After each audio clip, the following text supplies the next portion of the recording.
It sure did not look pretty for Kansas City and Rashee Rice yesterday. They got the dub over the Chargers, but lost the wideout for what looks like could be a very long time.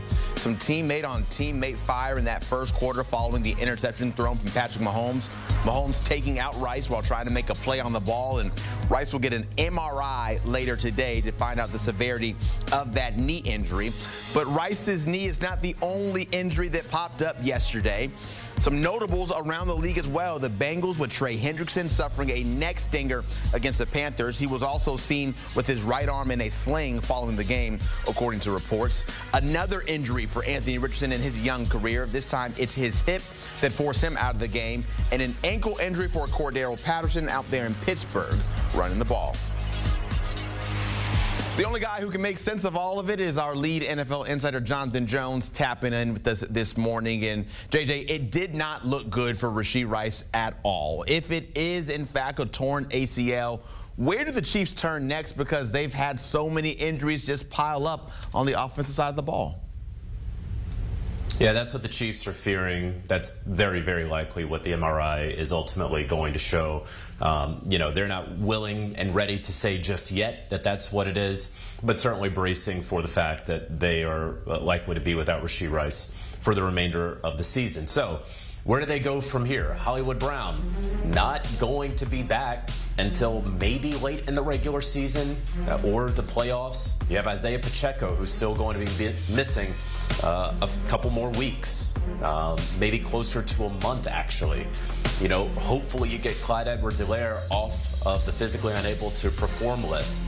So at some point, this Kansas City Chiefs team is starting to battle with attrition. It was nice to see Travis Kelce find his groove yesterday against the Chargers. Patrick Mahomes, though, still not playing to his standard, certainly through these first 4 games. And we started to kind of see that Mahomes sort of backtrack a little bit and regress following that Week 2 win against the Cincinnati Bengals. So, of course, everyone is going to say, well, what can the Chiefs do? And when things looked dire last year, when they were losing to the Las Vegas Raiders in December, they couldn't do anything because it was after the trade deadline. Well, we have 5 weeks until the trade deadline right now, so they can go out and acquire someone. Before I get to any names, though, what you have to consider is teams have to be willing to part with their player right now. And right now, 4 games into the season, there are not a number of teams that would be willing to part with a wide receiver that the Kansas City Chiefs would actually want. And so that's number one. It's still too early for anyone to really trade a receiver to Kansas City. That said, as you look at the trajectory of some of these teams around the league, if you believe that the Cleveland Browns are going to continue to struggle, Amari Cooper would make a lot of sense. If you believe that the New England Patriots are going to continue to struggle, Kendrick Bourne, though he is a bit of an injury risk, could be a certain player. The Jacksonville Jaguars at 0-4. Could Christian Kirk potentially be had? All of those things, it takes 2, it takes 3 to tango on some of these. And so it's still too early to talk about big name guys ultimately landing with the Kansas City Chiefs. And then lastly, a whole lot of teams may not want to do a deal with the Kansas City Chiefs as they are looking to three-peat as Super Bowl champions. So plenty to consider, but I think that we're still a little bit away, if the Chiefs ultimately have to go and trade for someone, then actually doing it. Yeah, the Chiefs, even despite all these injuries, still undefeated on the season right now, finding a way to win every single week. The Colts got a win last night, but they saw Anthony Richardson go down with an injury yet again. This is a guy who missed 13 games last year, and then now the hip popping up. Overall, maybe level of concern with just Richardson's ability to stay on the field and finish games.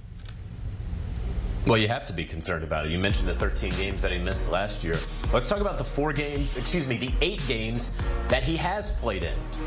4 of them, he has not finished the game. Half of his actual starting NFL playing career, he has not finished the game.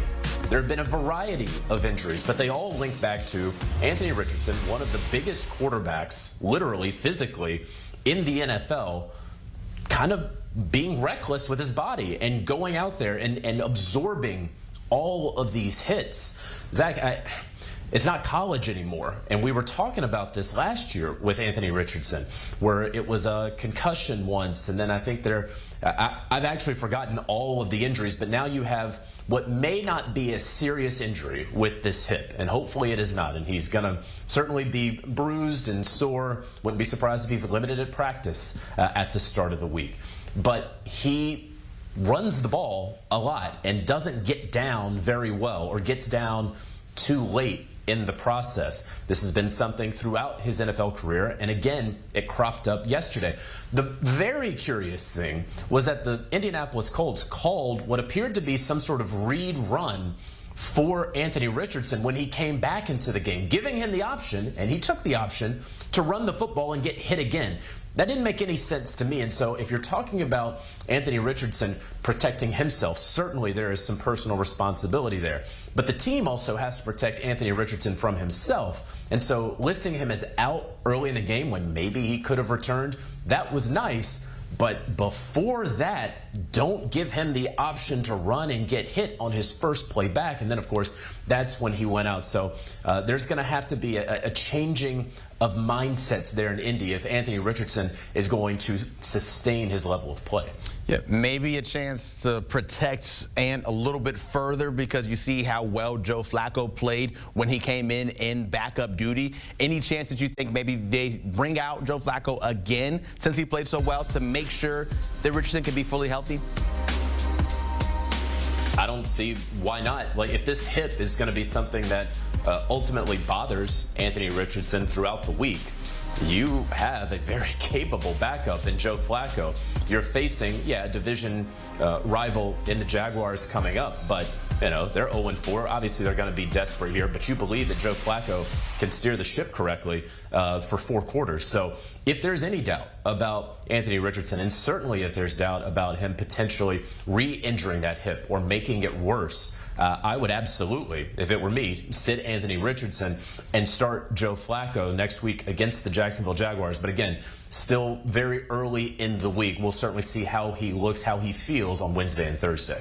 Yeah, Joe Flacco's 39 years old. Joked with our Aditi Kingabwala after the game that he's a few months older than Anthony Richardson's own mom is, when you talk about maybe how cool or uncool someone is. Aaron Rodgers, meanwhile, 40 years old and feeling maybe the coolness of the bruises that he left the game with. Said he had some bumps, some bruises. Are you worried at all, or is this just what comes with the territory of a guy who's 40 years old?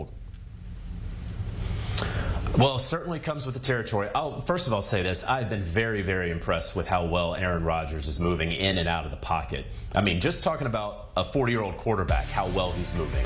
I think that's impressive, number one. Number two, coming off the Achilles, of course, makes it even more impressive. But 5 sacks, the offensive line, I know it was much ballyhooed in the preseason, and it was in part because there were a lot of names, very notable names, and then also because the offensive line was so bad last year. But this is also a line that had never played together, and they were missing Morgan Moses for some time, and you had all of the false starts and the pre-snap penalties as well with this group. Aaron Rodgers, I think, kind of alluded to he thought that this was a little bit of an outlier game. Maybe it was, but a lot of talk around the Jets, in my opinion, has been based off of paper and what we believe so many guys to be, and not exactly what we have seen them on the field being over the last year plus in the NFL. And so what I think are the Jets as bad as they looked yesterday? No, I don't. Are they as good as they may have looked against the New England Patriots? I don't think that either. And then the last thing, Aaron Rodgers getting the ball out so quickly, but eventually you have to attack downfield. And so all these passes at or behind the line of scrimmage, I understand wanting to protect Aaron Rodgers, but clearly there is either a lack of trust in the offensive line or a lack of downfield passing attack with this team. And ultimately, I think the Denver Broncos defense showed this is how you beat this team. And I think other defenses will continue to take that blueprint until the Jets start pushing the football down the field. Yeah, the elements, I'm sure, playing a part in yesterday's game, but that was not a pretty watch from top to bottom either way, the way that it panned out. Jonathan Jones tapping in with us here on this Monday morning. We appreciate you for your time as always. And this week coming up, there could be some notable players who have a chance to get away from the PUP list and maybe return to practice and get their first taste of action. You look at Nick Chubb, maybe can come and help out that Browns offense that has struggled. Odell Beckham with an injured team and maybe with the chance to get his way and debut with the Dolphins. We'll monitor it all this week.